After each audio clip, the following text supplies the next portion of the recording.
Brought to you by V-Guard. પૂરા કરી આ વખતે ચૂંટણી 100% જીતવાની છે. તમારા ટેકેદાર કોણ હતા અને તમારા સાથે કોઈ રિશ્તેદારી ખરી? ઠેકેદારો બધા હતા. ઠેકેદારો જે અત્યારે અપહરણ થયું છે એને ગમે એમ કરી તાત્કાલિક અને તો ઠેકેદારમાં તમારા રિશ્તેદાર સગાવાલા કોઈ ખરા છે? ઠેકેદારો જ્યાં હશે ત્યાંથી અહીં હાજર થઈ જાય છે. તો ઠેકેદાર કોણ છે તો કયો?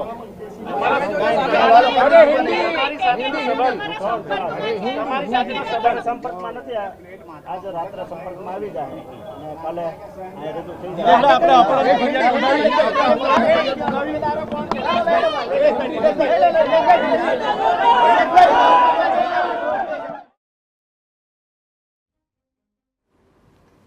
તો આ સમગ્ર મામલે હવે જોવાનું રહેશે કે કોઈ બાબતોને લઈને શું મચક આપવામાં આવે છે, વધુ સમય આપવામાં આવે છે કે પછી આ સમગ્ર મામલે કોંગ્રેસે હવે હાઈકોર્ટ જવાની જે તૈયારી દર્શાવી છે તેને લઈને શું કોઈ નિર્ણય આવે છે કે કેમ. પરંતુ કોંગ્રેસના ઉમેદવાર જેમણે એક દિવસનો સમય માંગ્યો છે અને ત્યારબાદ આ જે ગૂંચવણો છે તે વધારે સ્પષ્ટ થશે કે પછી મામલો વધુ ગૂંચવાય છે, તે તમામ બાબતો જોવી મહત્વપૂર્ણ બની રહેશે. તો કોંગ્રેસે આવતીકાલ સુધીનો સમય આપવામાં આવ્યો છે.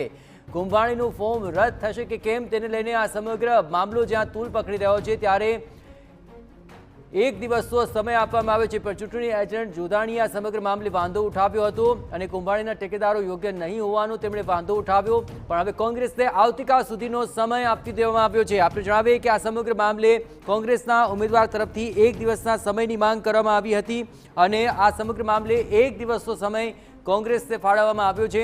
તો સહીને લઈને જે ગૂંચ હતી તે ગૂંચને લઈને આ સમગ્ર મામલો હવે એક દિવસ આગળ વધ્યો છે. એટલે કે આ સમગ્ર મામલે કોંગ્રેસના નેતા નિલેશ કુંભાણી આપણી સાથે જોડાયા છે. નિલેશભાઈ, આ સમગ્ર મામલે જે વાંધો ઉઠાવવામાં આવ્યો છે, વાંધોમાં કેટલું તથ્ય છે અને આપને એક દિવસનો સમય પણ આપ્યો છે, કઈ તરફની આપની રજૂઆતો રહેશે? નિલેશભાઈ, કાલે 11 વાગ્યા સુધીનો ટાઈમ આપ્યો છે.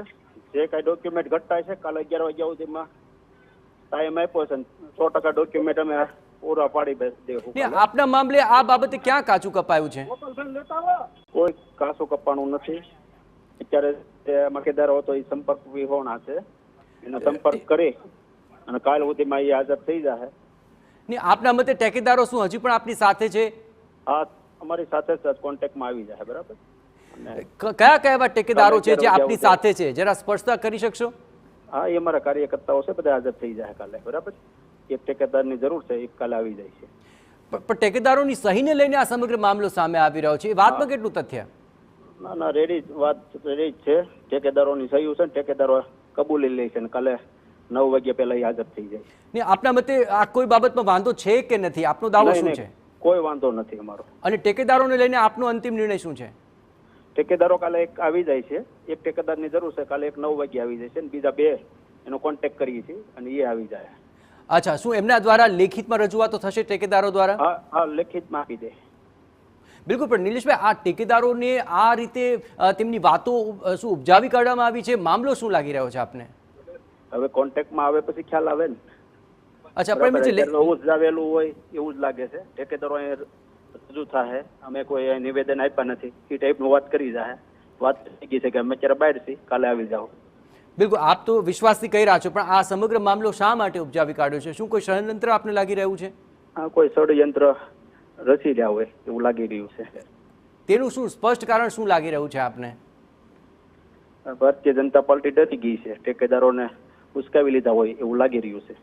નહીં, પણ આ સમગ્ર જે ચૂંટણી છે, આપને શું લાગી રહ્યું છે? આપની એવી કઈ બાબતો છે કે જે આખરે ખૂંચી રહી છે અને માટે આ પ્રકારના, કે શક્તિસિંહે પણ કહ્યું કે આ એક હથકંડા છે, આપ શું કહેશો આ મામલે? સુરત લોકસભા જીતે એવું લાગતું હતું, એટલે એના ઠેકેદારોને ટેક ઓવર કર્યા હોય એવું લાગે છે.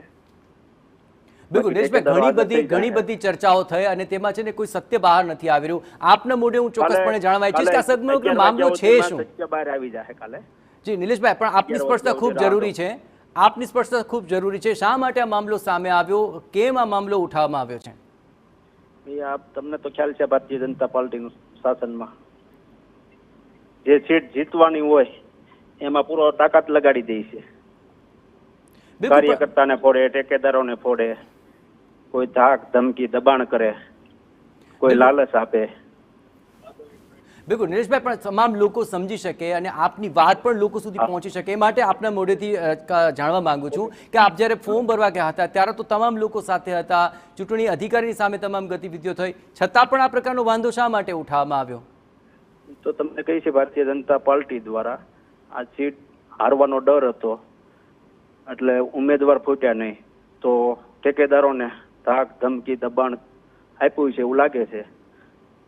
કાલે ઠેકેદારો રાત સવારે 9 વાગે હાજર થાય એટલે બધું ખ્યાલ આવી જાય. કોણ કોણ હાજર થવાનું છે? ઠેકેદારો જે છે એ હાજર થઈ જાય. Thank you. જી બિલકુલ, પણ જે ઠેકેદારો છે એ આપની સાથે જ ફોર્મ ભરતી વખતે હતા અને અત્યારે તેઓ જો આ બાબતને લઈને ગૂંચવાડો થઈ રહ્યો છે, કેમ થઈ રહ્યો છે?